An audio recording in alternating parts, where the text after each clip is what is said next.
Styling is always subjective, but we reckon Vauxhall is making some pretty handsome cars these days. The Insignia was enhanced by a low slung bonnet and Vauxhall's signature blade moulding in the rear doors, while the combination of a chrome strip running over the windows and a crease running along the side through the door handles gives the car an almost coupe-like profile, not something you would expect of an estate car. Pretty much every model in the range comes with alloy wheels, and with each step you take up the trim levels, you smarten up the car even further. If you've driven the previous Insignia, this model will come as a revelation. Apart from a slightly firm ride at low speeds, it's pretty good and bears comparison to the best cars in its class. Overall, the ride is pretty comfortable.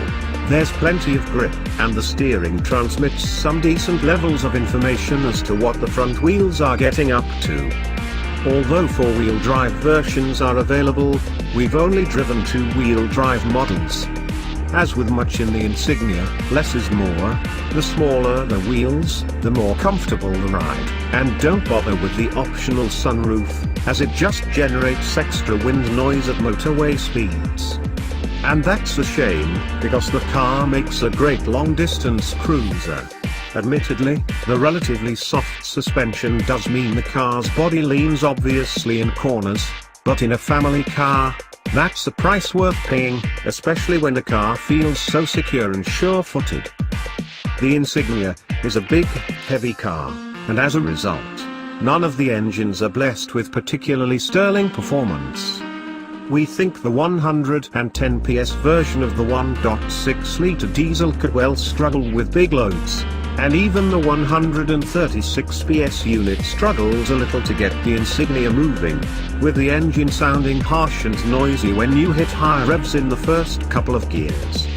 Thankfully, the engine has sufficient pull in the middle of the rev range, so once you are rolling, things improve markedly and you can keep up a good pace without too much hard work.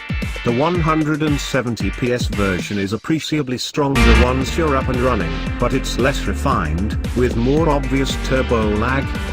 If you prefer a petrol engine, the 165 PS 1.5-litre turbocharged petrol engine is reasonably smooth and flexible, but it's simply not that quick, and it suffers from quite a bit of stutter as you step on or release the accelerator pedal.